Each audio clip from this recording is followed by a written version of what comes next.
बिस्मिल्लाहिर्रहमानिर्रहीम। Welcome to my channel Sirate Mustaqeem. किसी खास फ़र्द या वाक़े पर नाजिल होने वाली कुरानी आयत में से आज हम देखेंगे सूरत तौबा की आयत नंबर 40। आयत का तर्जुमा कुछ इस तरह से है, अगर तुम इसकी मदद ना भी करोगे तो अल्लाह ही इसकी मदद के लिए काफ़ी है।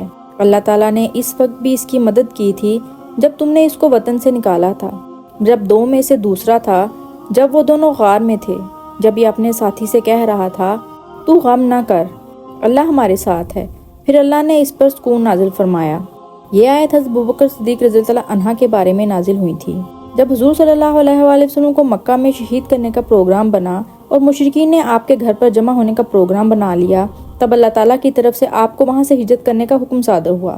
तो आप हज़रत अबू बकर सिद्दीक़ रज़ियल्लाहु अन्हा को लेकर नज़दीकी पहाड़ी पर गार में छुप गए। दुश्मन आप सल्लल्लाहु अलैहि वसल्लम को तलाश करते हुए गार के नज़दीक आ गए तो हज़रत अबू बकर सिद्दीक़ रज़ियल्लाहु अन्हा को फिक्र लाहक हो गई कि कहीं दुश्मन हुज़ूर सल्लल्लाहु अलैहि वसल्लम को कोई नुकसान ना पहुँचाएं। हुज़ूर करीम सल्लल्लाहु अलैहि वसल्लम ने फरमाया कि हम दो नहीं, तीसरा अल्लाह ताला हमारे साथ है। इस पर अल्लाह ताला ने हज़रत अबू बकर पर तस्कीन नाजिल फरमाई, क्योंकि हुज़ूर सल्लल्लाहु अलैहि वसल्लम तो सुकून वाले ही थे। हज़रत अबू बकर सिद्दीक़ रज़ियल्लाहु अन्हा दो में से दूसरा, इसकी मज़ीद तफसीलात भी हैं और मज़ीद वाक़यात के साथ इसको मुंसलिक किया जाता है।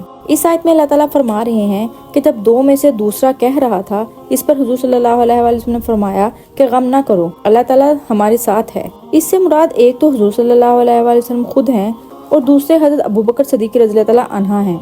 जब आप सल्लल्लाहु अलैहि वसल्लम मक्का से हिजरत की नीयत से निकले तो दुश्मनों ने आपका पीछा किया और आप सल्लल्लाहु अलैहि वसल्लम गारे सोर में छुप गए। अल्लाह ताला ने इस आयत में इस वाक़या की तरफ इशारा फरमाया है कि जब मैंने गार में अपने एक ऐसे लश्कर के जरिए मदद की जो नजर ना आया, आप दोनों एक साथ 3 दिन गार में रहे, जबकि मकड़ी ने गार के मुंह पर जाला बुन दिया और कबूतरी ने अंडे दे दिए और खुद अंडों के ऊपर बैठ गई। मुशरिकीन इन हालात को देखकर गार के दहाने से नाकाम वापस लौट गए। हज़रत अबू बकर सिद्दीक़ रज़ियल्लाहु अन्हा जब ईमान लाए तो इस वक्त भी आप दो में से दूसरे थे, क्योंकि हुज़ूर सल्लल्लाहु अलैहि वसल्लम के नबूवत के ऐलान करने के फौरन बाद आप पर ईमान लाए। जब हुज़ूर करीम सल्लल्लाहु अलैहि वसल्लम हिजरत के लिए रवाना हुए तो भी आप दो में दूसरे थे और मदीना तक आप ही हुज़ूर सल्लल्लाहु अलैहि वसल्लम के साथी रहे। आखिरी दिनों में जब हुज़ूर सल्लल्लाहु अलैहि वसल्लम बीमारी में मुब्तला थे तो हुज़ूर सल्लल्लाहु अलैहि वसल्लम की गैर मौजूदगी में आप रज़ियल्लाहु अन्हा ने नमाज पढ़ाई।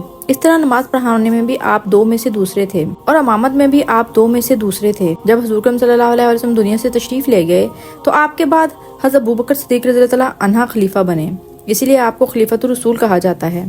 हुज़ूर सल्लल्लाहु अलैहि वसल्लम की कब्र मुबारक के साथ ही आप रज़ियल्लाहु अन्हा दफन हैं और हुज़ूर सल्लल्लाहु अलैहि वसल्लम के हुजरा में ही आराम फरमा रहे हैं। यहाँ भी आप दो में से दूसरा हैं। जब अल्लाह ताला ने हुज़ूर सल्लल्लाहु अलैहि वसल्लम की मार्फत से आपको सलाम भेजा तो इस वक्त भी आप दो में दूसरा ही थे। हुज़ूर सल्लल्लाहु अलैहि वसल्लम के बाद अल्लाह ताला ने सिर्फ आपको सलाम भेजा। आप रज़ियल्लाहु अन्हा हमेशा दो में दूसरा ही रहे।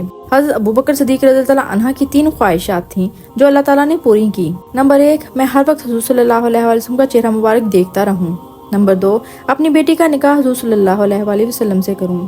नंबर 3, अपनी तमाम दौलत हुज़ूर सल्लल्लाहु अलैहि वसल्लम पर कुर्बान कर दूं। हज़रत अबू बकर सिद्दीक़ रज़ियल्लाहु अन्हा कहते हैं, अल्लाह ताला ने मेरी तीनों ख्वाहिशात को पूरा किया। दीन की बात सुनकर आगे पहुंचाना सदका जारिया है। इस तरह की मज़ीद वीडियोस के लिए मेरे चैनल को सब्सक्राइब करना मत भूलें।